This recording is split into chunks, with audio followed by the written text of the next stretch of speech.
Hello friends, मेरा नाम नदीम हैदर है। ये मैनशरिया की सेकंड वीडियो है। एक वीडियो ऑलरेडी हम कवर कर चुके हैं। उस वीडियो के अंदर हम मैनशरिया जाना था कि मैनशरिया क्या होता है, और दूसरा हमने एलिमेंट्स पढ़ा था मैनशरिया के बारे में। इस वीडियो के अंदर जो हम देखेंगे, ओरिजिन देखेंगे कि आखिर में जो मैनशरिया है उसका उदय कहाँ से हुआ, कहाँ से इसकी शुरुआत हुई, कब इसको इंक्लूड किया जाने लगा लॉ के अंदर, कानून के अंदर। और एक उसके बाद हम देखेंगे एक बहुत ही फेमस मैगज़ीन है मैनशरिया से रिलेटेड, उसके बारे में देखेंगे, और कुछ केस लॉज हम इस वीडियो के अंदर पढ़ेंगे। तो आइए स्टार्ट करते हैं। तो पिछली वीडियो में हमने पढ़ा था मैनशरिया को हिंदी में कहा जाता है दुराशय, मतलब गिल्ट माइंड अगर इसको कह सकते हैं। किसी पर्सन की अगर कोई गिल्ट माइंड हो रही है, उसके गिल्ट माइंड के साथ अगर वो कोई एक्ट करता है, कोई कार्य करता है, तो वो अपराध की श्रेणी में आता है।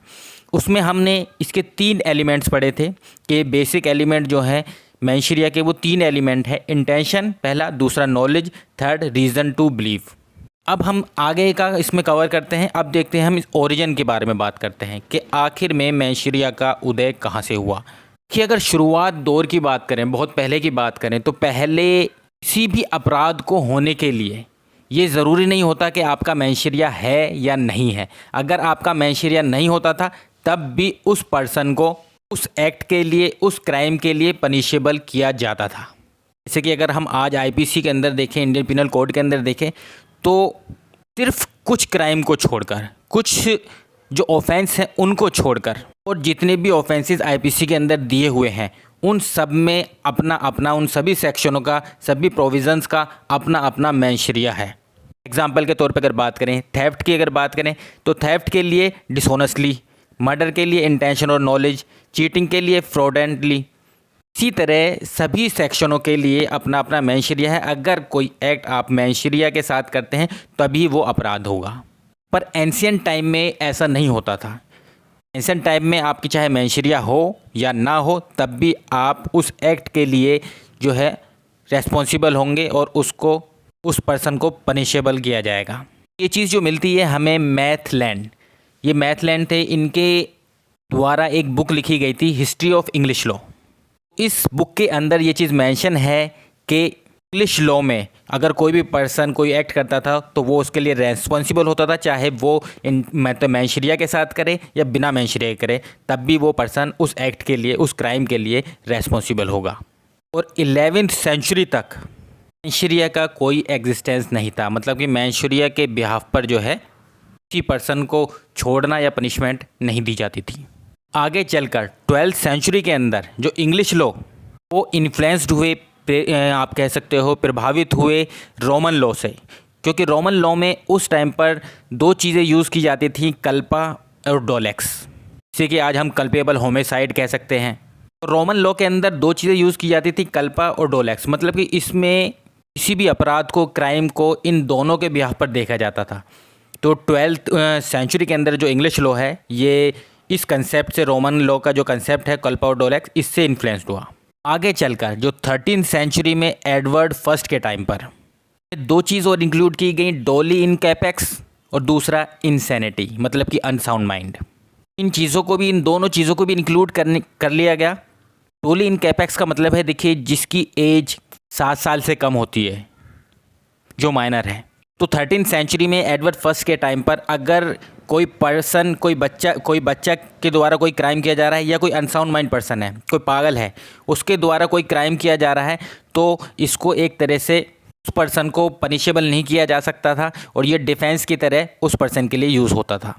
हालांकि इससे पहले, जैसे कि हमने पहले पढ़ा, कि अगर कोई पर्सन पागल है या बच्चा है, अगर उसके द्वारा भी कोई क्राइम किया जा रहा है तब भी वो पनिशेबल होगा, तब भी उसको माना जाता था कि उसने वो क्राइम किया है, उस बिहार पे सज़ा दी जाती थी।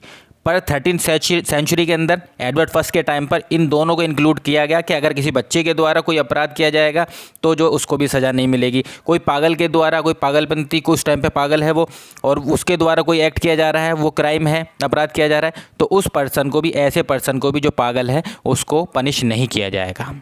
आगे चलकर 16वीं सेंचुरी में जो मैनशरिया है उसको एक्सेप्ट किया गया और इसको इसेंशियल एलिमेंट बना दिया गया, किसका, क्राइम का। एक मैगज़ीन यूज़ होने लगी, एक्टस नॉन फेसिट रियम निसी मैनशरिया।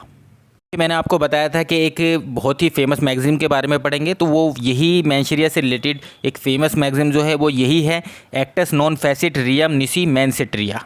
इस मैगज़ीन का मतलब है कि कोई भी एक्ट जब तक जो है उसको क्राइम नहीं माना जाएगा जब तक कि वो मैनशेरिया के साथ ना किया जाए। मतलब कि अगर कोई एक्ट मैनशेरिया के साथ किया जा रहा है तो ही वो एक्ट जो है अपराध माना जाएगा, क्राइम माना जाएगा। 16th सेंचुरी से आप कह सकते हो कि जो मैनशेरिया का उसके अंदर लॉ के अंदर यूज़ होने लगा, स्टेट ऑफ माइंड को जो है एक्सेप्ट किया जाने लगा, उसको देखा जाने लगा कि उस क्राइम को करने के लिए उस पर्सन का स्टेट ऑफ माइंड है या नहीं है, मंशा है नहीं है। इस चीज़ को ध्यान में रख कर, नज़र में रख के ही जो जजमेंट दिया जाने लगा। देखिए, इस मैगज़ीन की अगर बात करें, एक्टस नॉन फेसिट रियम निसी मैनसेट्रिया, इस मैगज़ीन का ओरिजिन कहाँ से हुआ, उदय कहाँ से हुआ, किस पर्सन ने इस मैगज़ीन को कहा, किस पर्सन के द्वारा ये मैगज़ीन आई, कौन से स्टेट से आई, इसके बारे में कोई भी इंफॉर्मेशन मतलब कि नहीं है। भी जूरिस्ट की, बहुत सारे जूरिस्ट की इससे रिलेटेड अलग अलग धारणाएं हैं, अलग अलग उनके विचार हैं। इस मैगज़ीन के ओरिजिन से रिलेटेड जो आप कह सकते हो एग्जैक्ट इन्फॉर्मेशन नहीं मिलती है कि आखिर में ये कहाँ से आई है। तो हम देख लेते हैं कि अलग अलग जो जूरिस्ट हैं उन्होंने क्या क्या इस मैगज़ीन के बारे में कहा है कि इसका ओरिजिन कहाँ से हुआ। कुछ हम जूरिस्ट के बारे में देख लेते हैं। जैसे अकॉर्डिंग टू एडवर्ड कॉक के द्वारा हम देख लेते हैं, इन्होंने कहा इस मैगज़ीन का जो ओरिजिन हुआ है, एक्टस नॉन फेसिट रियम निसी मैनसेट्रिया का जो ओरिजिन हुआ, उदय हुआ है, जो दी है, ये ऑगस्टीन की स्पीच से। ये भी एक जूरिस्ट थे, तो इन्होंने अपनी स्पीच के अंदर एक वर्ड यूज़ किया था, रियम लिगम नॉन फेसिट निसी मैनसेरिया। रियम लिगम नॉन फेसिट निसी मैनसेरिया, ये लाइन जो थी इन्होंने अपनी स्पीच में ऑगस्टीन ने यूज़ की थी। इसलिए एडवर्ड कॉक के द्वारा ये कहा जाता है कि इस मैगज़ीन का जो उदय हुआ है वो इस स्पीच से हुआ है जो ऑगस्टीन ने ये स्पीच दी थी। दूसरे हम जूरिस्ट देख लेते हैं। दूसरे जूरिस्ट हैं लॉर्ड कैनियन, KENYON। इन्होंने कहा कि मैगज़ीन, ये जो मैनशेरिया की मैगज़ीन है, ये नेचुरल जस्टिस का पार्ट है। तीसरे हम जूरिस्ट देख लेते हैं लॉर्ड एबिंजर, ABINGER। इनके द्वारा कहा गया कि ये मैगज़ीन जो है बहुत पुरानी है, बहुत ओल्डर है, इंग्लिश लॉ से भी पुरानी है ये। कि सभी जूरिस्ट के द्वारा अलग अलग बात कही जा रही है। किसी ने भी, और भी जूरिस्ट ने अपनी इससे रिलेटेड जो है बातें कही हैं, पर किसी ने भी एग्जैक्ट मतलब कि इससे पता नहीं चल पाता कि आखिर में इसका ओरिजिन हुआ कहाँ है इस मैगज़ीन का, एक्टस नॉन फेसिट रियम निसी मैनसेट्रिया। पहला जो केस है वो है R वर्सेस प्रिंस, 1875 का केस है।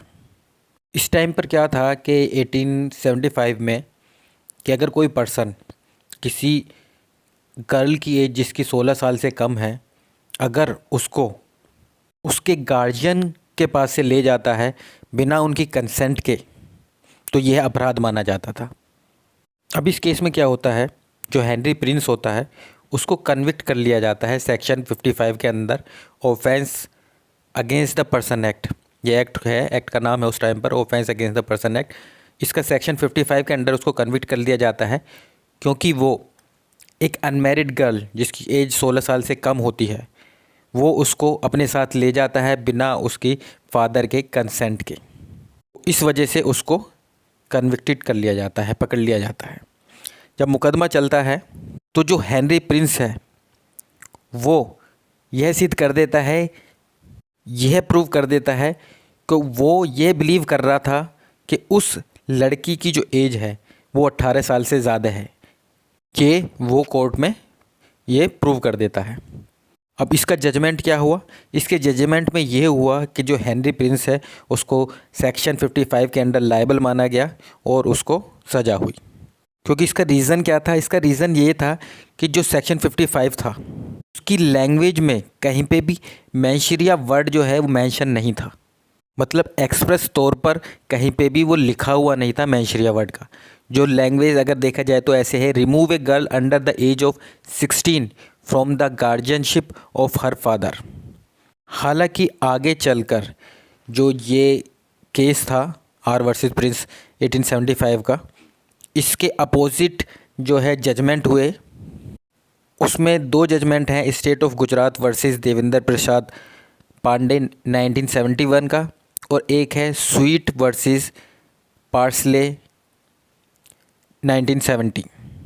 इस दोनों केसों में कोर्ट के द्वारा ये कहा गया कि भले ही एक्ट के अंदर जो मैंशरिया लिखा हो या ना हो, के बावजूद भी जो मैंशरिया है वो इसेंशियल एलिमेंट है किसी भी क्राइम का।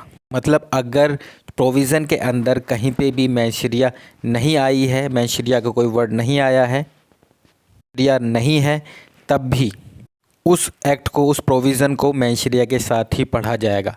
हाँ, वो अलग बात है कि अगर उस प्रोविज़न के अंदर अलग से ये चीज़ मेंशन है कि इस प्रोविज़न में मैंशरिया की ज़रूरत नहीं है, तो अलग बात है।